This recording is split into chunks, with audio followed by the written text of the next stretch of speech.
ఇది అటల్ బిహారీ వాజ్పేయి ఉన్నప్పుడు వీళ్ళు లేకపోతే కష్టం అన్నటువంటి సిచ్యువేషన్. ఇవాళ అట్లా లేదు. బీజేపీ లేకపోతే వీళ్ళు పవర్లోకి వచ్చి ఉండేవాళ్ళు కాదు. నితీష్ కుమార్ క్రిందటిసారి వాళ్ళతో వెళ్ళాడు, దెబ్బతిన్నాడు. ఆ తర్వాత బీజేపీతో వెళ్ళి బాగుపడ్డాడు.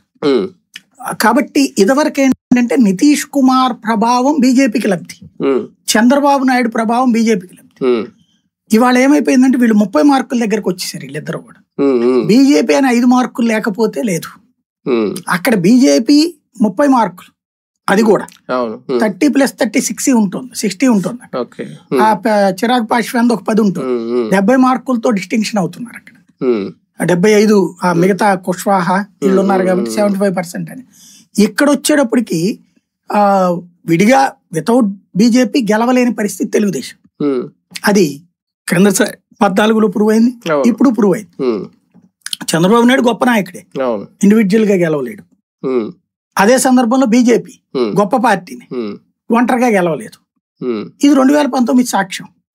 కాబట్టి ఇది ఒకళ్ళొక మీద ఒకళ్ళు డిపెండెన్సీ. దీంట్లో వీళ్ళు లేకపోతే వాళ్ళు అనుకుంటే అది కవ్వించే చర్య తప్పించి మరొకటి. అంటే ఆ డిపెండెన్సీ అనేది క్రమక్రమంగా మారి సింగిల్ గా నిలదొక్కునేంత పరిస్థితి భారతీయ జనతా పార్టీకి దక్షిణాదిలో ఏ రాష్ట్రంలో ముందు వస్తుంది? కర్ణాటక ఆల్రెడీ ఉంది కదా. కర్ణాటకలో ఆల్రెడీ ఇదివరకు ప్రభుత్వాన్ని నడిపింది, మళ్ళీ రేపు వస్తుంది గ్యారంటీగా. దానికి లోపల మళ్ళీ కాంగ్రెస్ అధికారం ప్రతిపక్షం కదా లెక్క.